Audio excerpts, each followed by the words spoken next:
if you haven't done something for the first time in a long while, you should.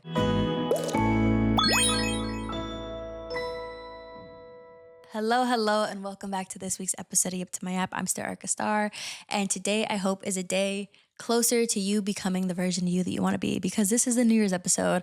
And yes, we're talking about the super cliche, super redundant idea of New Year's resolutions, but we're just going to call it a rebrand. That's what we're going to call it. We're going to call it a personal rebrand. That's my favorite way to speak on it and see it. It just flows better. Yeah, so Happy New Year if the New Year has passed, and Happy future New Year if you're seeing this like the few days before New Year's that this is getting posted. We made it to 2026. How freaking cool is that? Where do I start on this rebrand idea? Let me just start off by generally saying, like, it is so okay if you really like who you are and your version of New Year's resolutions is just becoming a better version of who you are in this exact moment. Or if you just want to switch everything up and you want the next year to be a certain type of year where you are a certain type of person and you believe that that person is like the bomb, especially if you're a shitty person, and you're like, you know what? I don't want to be who I am right now anymore. That's completely fine. If you want to just do a whole 180, go crazy. I love, and I've talked about this so many times before, I just love when people decide, like, I just want to change stuff up, because you can. You have free will. You can dye your hair pink if you want to. You can get a bunch of piercings if you want to. You can go celibate if you want to. Like, you can literally do anything. And, like, we're grown. We're adults. Who's going to tell you not to? Your parents? Like, come on. So, yeah. All that said, I love the New Year because it just gives everyone, in the same way that Halloween gives you a reason to dress up, New Year's gives you a reason to switch up in hopefully a positive way. I don't mean this to be like, New Year, new me, screw you, all these people who helped me get to where I am, adios. We're not doing that. That's not what I mean. I just mean in a way of like, you can just start saying, I don't drink alcohol anymore. And obviously peer pressure is a thing or whatever, but even like the most like annoying, stupid person would be like, oh, like, why not? Blah, blah, blah. It's like, it's my New Year's resolution. And they'll be like, hey, I respect that. I just like that New Year's is a time that, like, you could just blame everything on New Year's. Like, I don't know what else is there. For all good habits, you could blame it on New Year's, and maybe for bad habits, like, I mean, I don't know if there's a reverse where it's like, I just want to fuck my life up this year. But some people are like that. It's never planned. But if the year starts off that way, that's usually how it keeps going. So let's just hope you're not one of those people. But let's not get off track. The rebrand. So I'm going to talk a little bit about what my rebrand looks like, because it doesn't have to be super like crazy and super like, whoa, like my rebrand I think is pretty simple. I have a few things that I want to work on. And some of these things already started, because I don't believe in waiting until the new year to start doing the thing. But I believe in like enforcing the thing really hard come January. I feel like you should start whatever good habits in like October, and then let them settle. And by the time New Year's comes, it's more of a celebration of you sticking to those habits, and just a glance forward at the year ahead of you of what your life could look like if you continued those things. So there are a few things that going into 2026 that I want to either be on top of, or that I want to change, or that I want to enhance, or that I want to, just improve. So one of the things that I really got into for whatever reason was my health this year. In February, I got a crazy, crazy headache. Like, it started on February 10th and it went on to like mid-March. And I was like, whoa, something is up. It was so bad. And I started getting like nauseous and stuff, yada, yada, yada. I thought that I was pregnant. I was like, there's no way, like, I'm not supposed to be pregnant. Like, what the hell's going on here? And so I go to the doctor, I get all my blood work done, like all of it. Like, they checked everything. And your girl was happy and healthy, but I had a vitamin D deficiency. So, I started taking my vitamin D supplements, and boom, voila, fixed. And for whatever reason, like I am deficient in vitamin D every winter. And for whatever reason, well, clearly because of the headache, like I was really just like, oh my God, like that's all it took. I literally just had to take vitamin D supplements and boom, I'm fixed. I was like, interesting. Very interesting. So that started putting like the little seed in my head, planting the seed in my head about like just wanting to be better health wise. And like, of course, I go to the gym all the time, but I was mainly doing legs. And I was doing upper body too, but it was just like, no matter what, like in my head, like the legs is where it's at. And then I went to, where are we in the story? So we're in March. Okay. So the end of April, I was like, you know what? I'm going to start going to Pilates because my New Year's resolution was to work on my gut, yada, yada, yada, my stomach, and I feel chunky and my midsection is crazy. I need to get that in check, blah, blah, blah, blah, blah. So by the end of April, I start Pilates and it's, very late in the year right now at the time of recording. And I've been going consistently for twice a week, starting in April. And it's made so many changes to like my posture, to my balance, to just like overall, like just movement in my muscles and stuff and my stability. And it's just been great. So that's great. So that was April. Okay. In May, I went to Puerto Rico. In June, life is flowing. July, August. And then I go to Puerto Rico again in September. And I saw all the digital pictures my boyfriend took of me and I was like, I don't like how she looks. Like what? Whoa. I thought I was putting all this work in Pilates and I'm not seeing any of it. So like my core was getting stronger, but my body was just like holding weight very odd. And I hate chalking things up to like, oh, I'm just becoming a woman now, I'm getting older. Like, no, people who say that, you're making excuses because first off, metabolism, okay, random little thing that I found out the other day. Your metabolism does not slow down the way that people tell you it does. You just start working and you get stuck in your 9 to 5 and you become a lot more sedentary and you're not moving. That is why your metabolism slows. It does not slow because you're getting older. It's slowing because you're not doing anything. So let me just get that straight. So I was not one to be like, oh, like, I guess that's what happens when you turn 25. Not over here, it doesn't. Not over here. So after the trip, I was like, all right, I'm going to start doing my German volume training to like really like just like get in there with the, with bulking up so that I can slim down like confidently. Because if I slim down from where I was, I knew that if I lost all that fat, that like there wasn't going to be a ton of muscle underneath because I was just doing my regular just summer workouts. And in the summer, I typically take it lighter. So I was like, okay, I'm going to come back from Puerto Rico, do my German volume training, gain a bunch of mass, and then shed it all off and do a cut, yada, yada, yada. So I do the German volume training and that's great. And in this time period, I don't know what came into me or I don't know what was going on, but I made so many like changes to the way that I viewed things and the way that I treated myself and stuff. Like, somewhere in here, it was, well, immediately after I got back from Puerto Rico, I was like, you know what? The first thing that I need to do when it comes to like shedding off this weight is take out what I can, because I know that there are a lot of things that I eat that, cause inflammation. I know that. I know that I'm a sugary person. I know that I'm a carby person. And I know that, food is good. Like, bad food is good, So I was like, but my one vice is soda. I mentioned this before. Used to drink like 2 to 3 cans a day.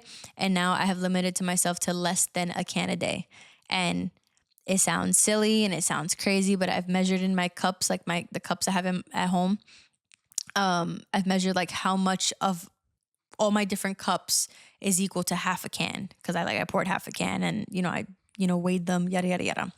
So now that I know that, like every time I have 2 major meals a day. That's another thing I have to work on. I need to get to 3, but baby steps. And so I make sure that I have, I don't want to say make sure, but whenever I want soda, I'll have half a can. So yeah, I was like, okay, let's start there. Let's just see what happens. And, something my mom always said, she was like, if you cut out that damn soda, like you'll be shredder, da da da da. And like, she's not wrong. I know that, but I also really love soda. Like, I don't do drugs, but I drink soda. So I was like, okay, I cut that out. And then, time passes and I'm like, I don't know why. Like, I really want to grow out my hair. Like, I am learning how to take care of my hair. And it's not to say I'm 25 and don't know how to take care of my hair, but it's like curly hair is something that it's a journey. It really is a journey. And I feel like I'm like really, really freaking close to that point where it's like, I know how to get the exact style that I want. And that's really important because I feel like when you have curly hair, like your hair is most of your appearance. Like when you have curly hair and it's frizzy, no matter what you're wearing, it looks like you had a tough commute, no matter where you're going. So, I needed to find a way to get just the right amount of like fluff and volume and definition. And I know this sounds girly to the guys, but like it's so true. Like it's a big part of a woman's appearance. So I was gonna say, oh yeah. So now that I know, I feel like I've like really like truly know how my hair works, and more often than not, I can rely on a wash day to come out the way that it's supposed to, more than I could before. I was okay. You know what? We're finally gonna grow out our hair. So I started using the Baskin Lather hair oil. That's something I've been so consistent with, 4 times a week, all up in my scalp, just rubbing all up in there. And I feel like it's been working. I really do feel like it's been working. So that's been great.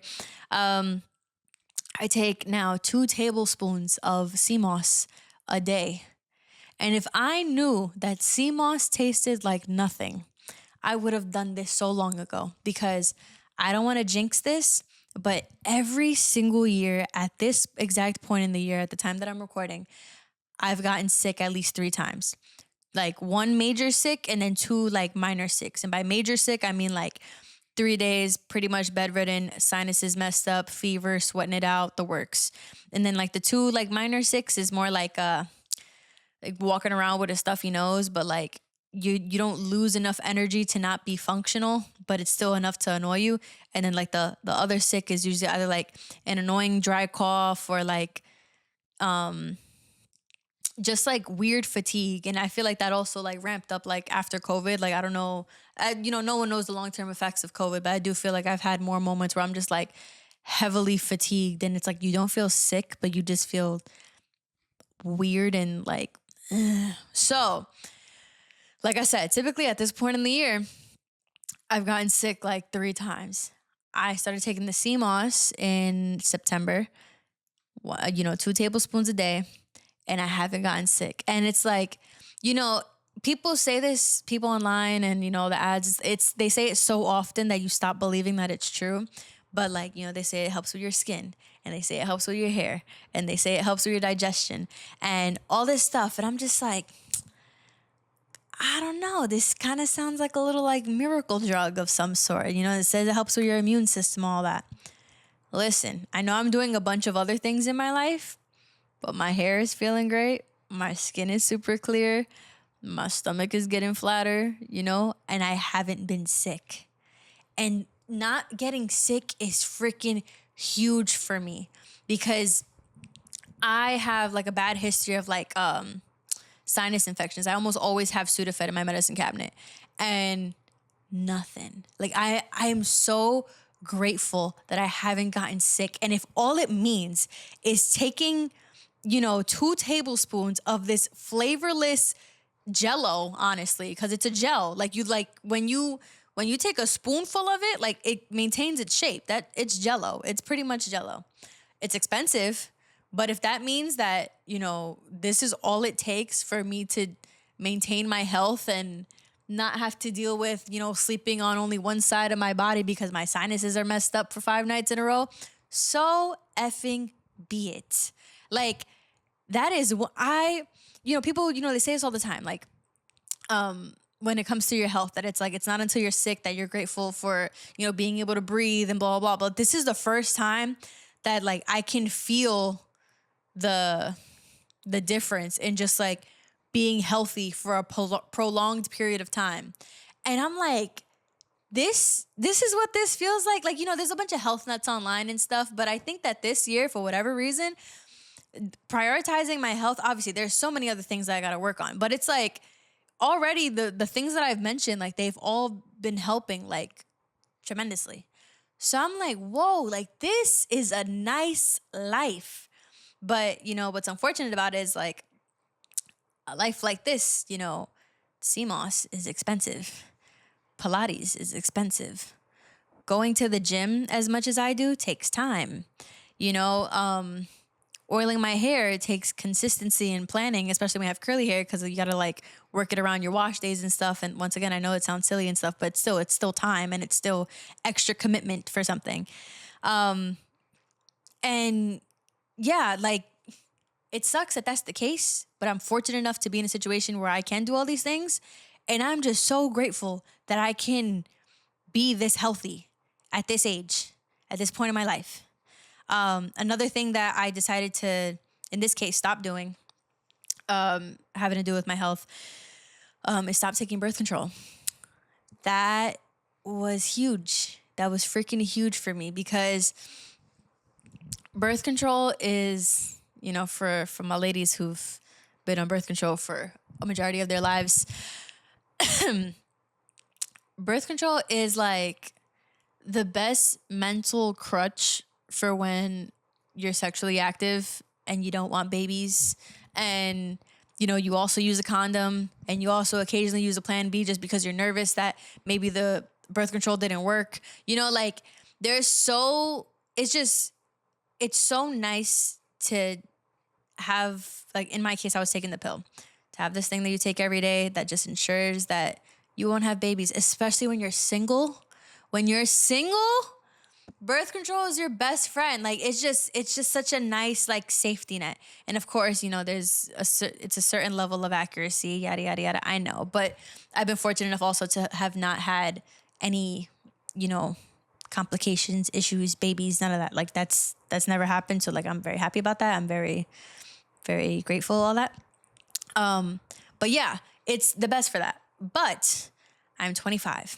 And when I went to the GYN, when I was like, I want to say like 19, I had finally asked her like, hey, when do you think is an appropriate time to stop taking birth control before it starts affecting my fertility and things that I might care about when I'm older?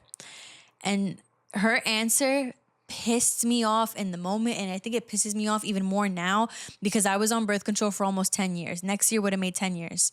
And she said, oh, like by the time you want kids, like, like you'll be fine. Like she pretty much said that I'll want kids before whenever the birth control would start being harmful.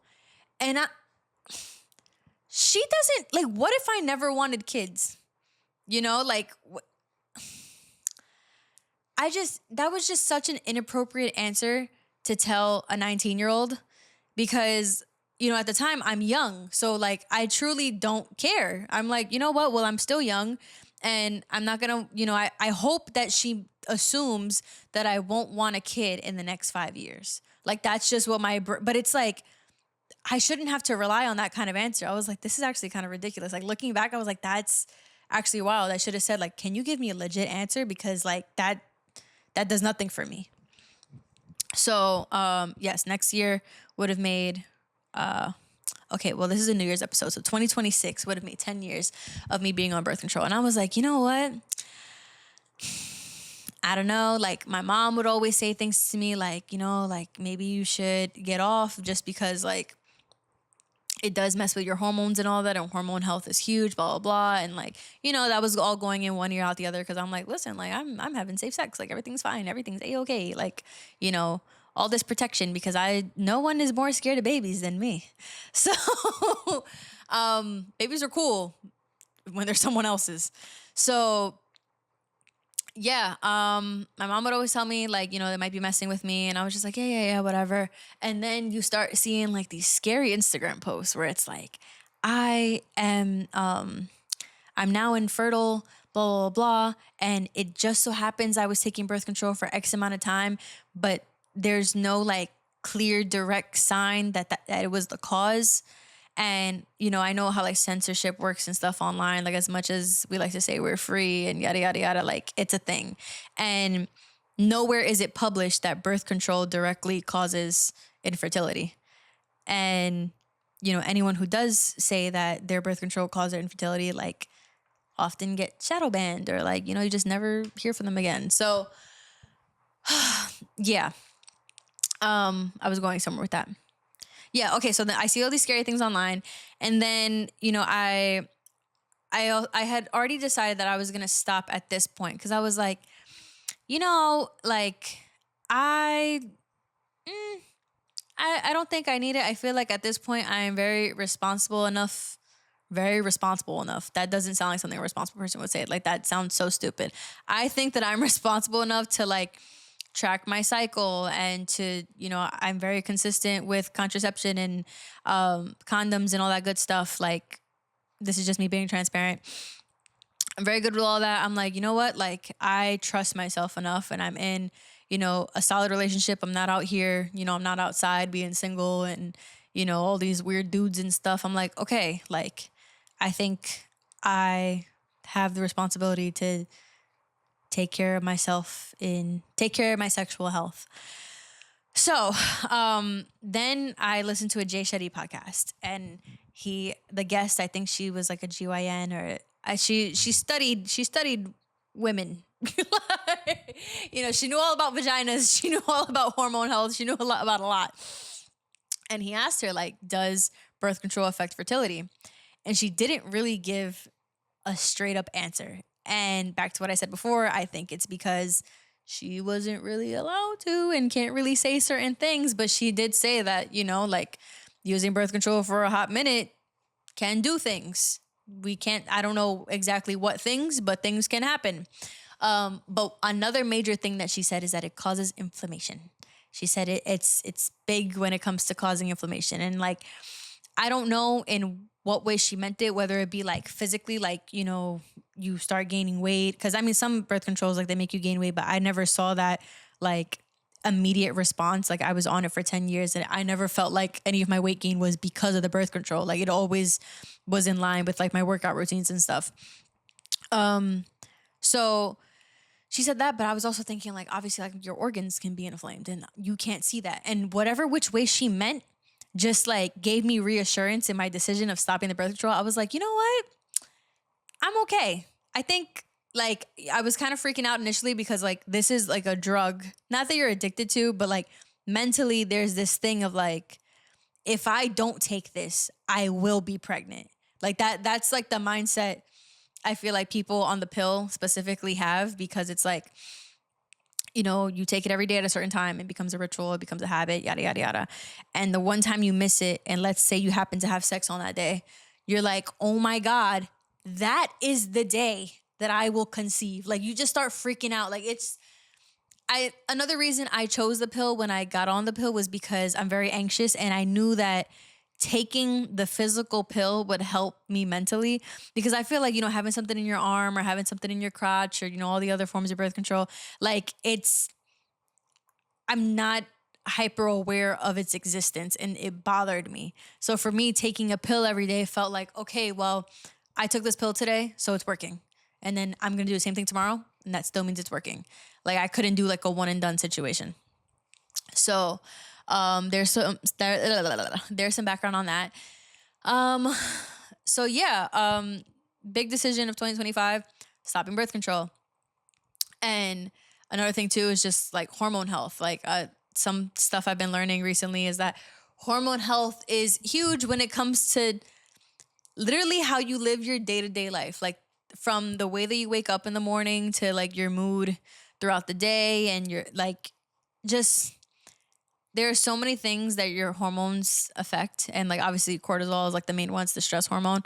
And so like, very simply, like when you're stressed, you notice how much it impacts your day, even stuff that doesn't have to do with your body. When you're stressed, like just your stress affects the things around you just as much as it affects you. Like your stress can manifest itself in you lashing out at someone, and now your relationship with a sibling, a parent, a loved one, or whatever is hurting because of something that was wrong within you, you know?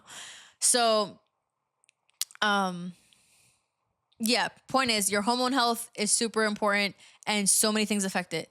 The weather, even fucking daylight savings, your sleep, how much water you drink, the types of foods you eat, obviously. Like there are so many things that can affect your hormones.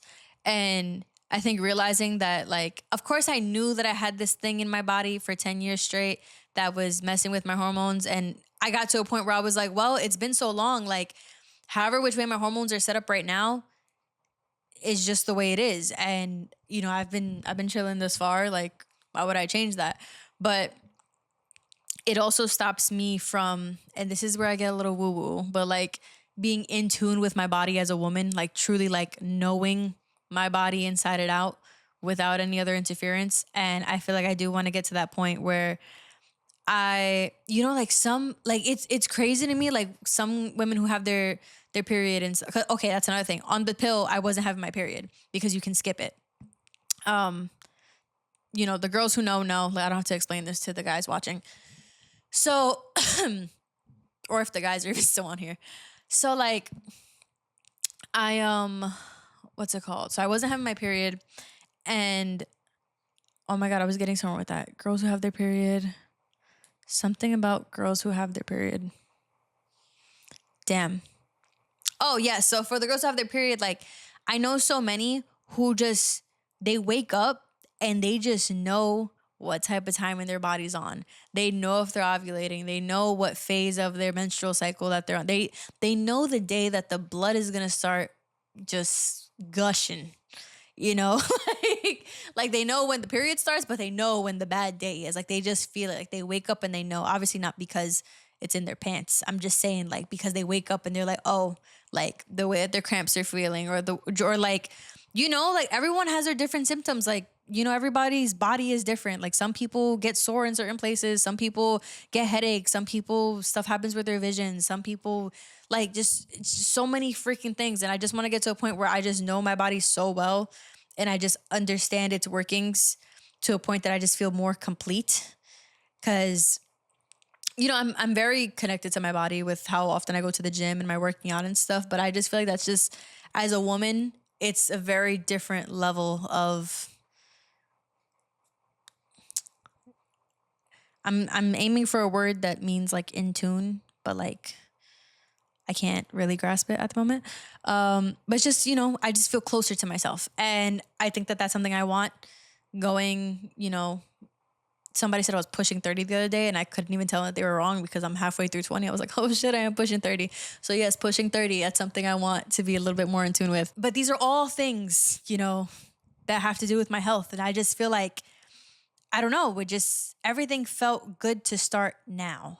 I don't know why, you know, like I've had so many habits, like you know, the soda, the birth control, the not even thinking about the CMOS thing or just like labeling it as gross. Like there's just so many things that I just either X'd out or always did and didn't even think of and always knew that it was bad. But for whatever reason, this year was the year that I was like, we're switching shit up. So, oh, sorry, I'm a bit gassy today. There's that. And another habit that I've started is doing, I'm going to call them trunk exercises because your trunk is pretty much your entire midsection. And I do 2 every morning, 100 reps, 50 each side of each of these exercises. And pretty much what it is, you could do this with a broomstick. I have a yoga bar. It's literally just a broomstick that's fancier. And you put your arms, for those of you who go to the gym, when you do mobility exercises for your upper body, like you wrap your arms around the bar the way that you would then, and you literally just twist your torso 100 times. And then there's another one where your arms are still out on the bar and you like seesaw side to side.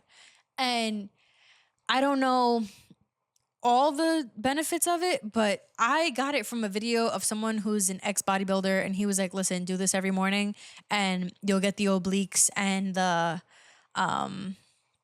the waist that you want. And I was like, okay, cool.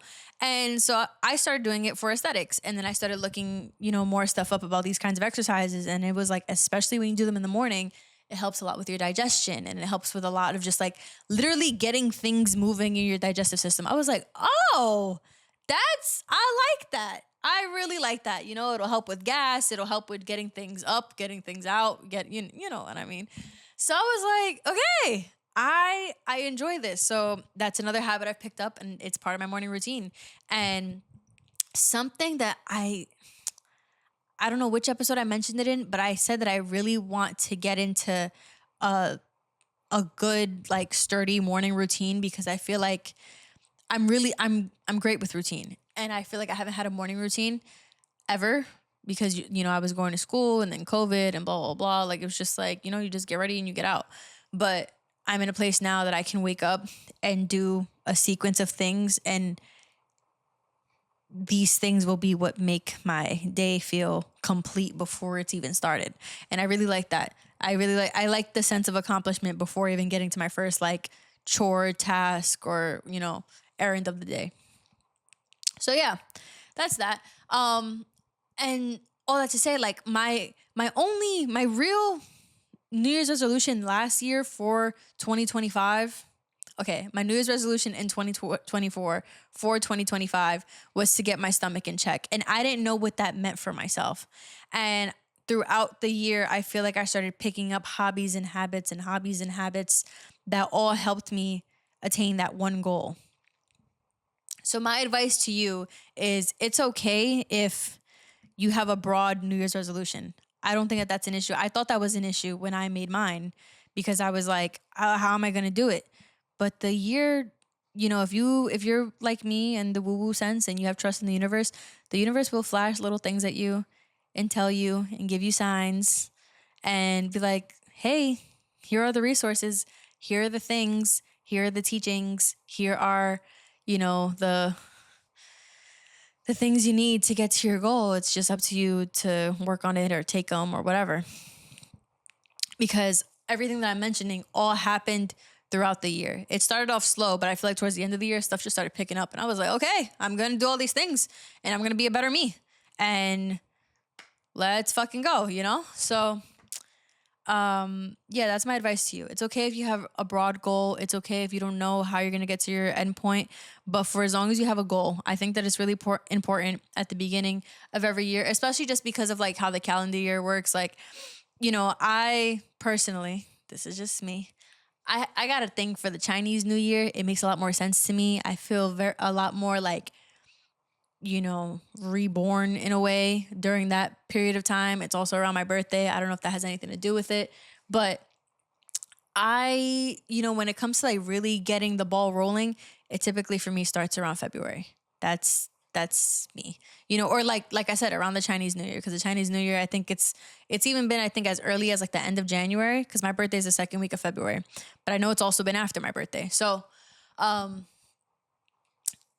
that to say, I still think that even though that's my belief, that it's good to get your habits going and stuff in January, just because everyone else is doing it. I feel like it's the best type of peer pressure. It's like, okay, everyone else is starting a habit. Everyone else is going really strong for no reason. Everyone else is saying that they're going to run a marathon. Everyone else is saying that they're going to quit that one terrible thing that they do. It's like, yeah, fuck it. Like, why not start now? So, you know, I just think that whether you're into it or not, it's always a good, you know, time to start a habit, because everyone else is doing it. And once again, we're getting back into the woo-woo stuff. But when that energy is that prevalent in the world or in your space, in your neighborhood, in your home, like it helps you. Like whether, you know, it's subconscious or consciously or whatever, like it does help to know, hey, you don't have to work on the same goal. You guys don't need to have the same goal. But to have someone within your vicinity who's going really hard for something is just a little mental accountability thing for you. I think it helps a lot. So yeah, step into this new year with good old goals. Be grateful for everything that you've done and everything that you've accomplished over this last year, because 2025, like every year before it, was I feel like every year is a shit show. That's just me. I really do. Like, I feel like every time there's like a recap, for whatever reason, there's always more bad than good. And I don't know if that's just social media. I don't know if that's just the way that people like to tug at heartstrings online and stuff. But I think it's really important for you to just look at all the great things that came about in your past year. Think about all the new friends that you've made. Think about all the new places that you've been. Think about all the experiences that you've had for the first time. You will never have a first time to do something ever again after the initial time. And I know that sounds like redundant and stupid, but I think it's really important to think about every time you do something for the first time. And if you haven't done something for the first time in a long while, you should do. Like, I think it's humbling, it's exciting, it's sometimes anxiety inducing to do something for the first time, but I think it's a really good reminder of just like how lively your life can be and how exciting your life could be and how much more life there is to experience. Because I think that I've noticed as people get into their 20s and they, pushing 30, yada, yada, going into their 40s, they think that like, okay, I've done life. Like, that's it. There's nothing left. And there are so many things that you haven't done for the first time. And you're going to be stuck here on this earth for, a lot longer if you're lucky. And, it's like, why spend that time being like, oh, yeah, I had everything down packed. There's nothing to think about. No, do something for the first time. Go fucking surfing or like, go join a club, join a book club, start reading. I don't read. I might start reading at 30 or something, but like I read now here and there, but who knows? I might be an avid reader at 40. Like there's so much life. Like it's literally going to be 15 years until 40 for me. And I'm like, yeah, maybe in 15 years I'll be like a heavy reader. Like, I don't know, who fucking knows? Who knows? And that's the exciting part of life. Like, and then I'll be 40 and be like, oh my God, I spent 40 years of my life not reading. That she's so dumb.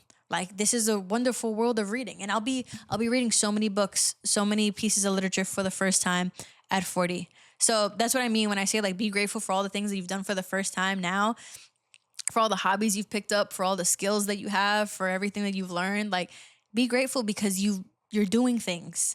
And I think that that's something that people overlook. Like, it's so exciting just to like be an active human in this world who cares about just their own like mental stimulation and stuff. Like, I don't know, this stuff be sounding silly to some people, but it excites me.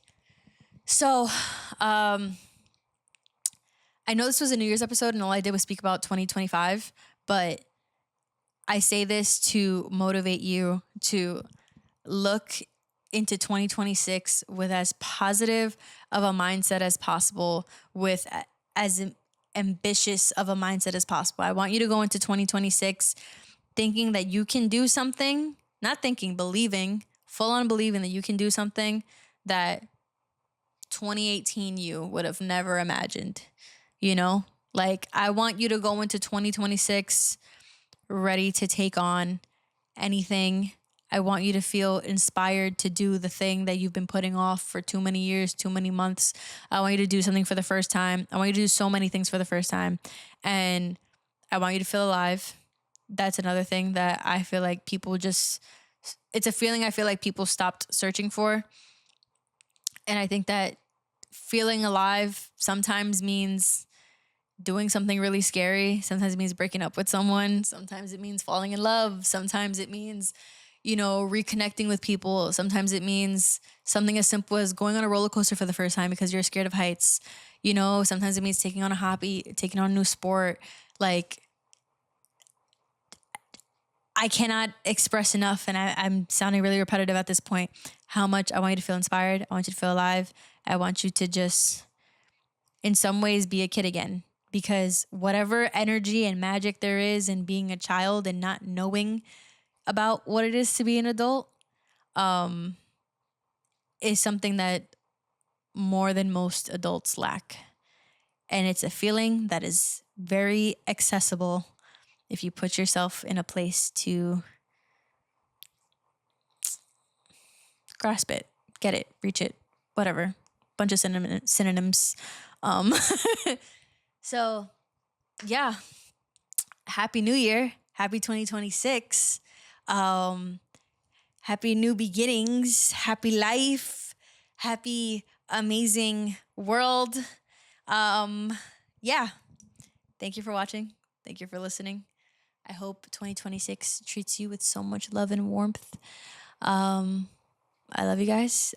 Please like, comment, subscribe, leave 5 stars if your platform allows you to do so. And I will see you next week. Bye.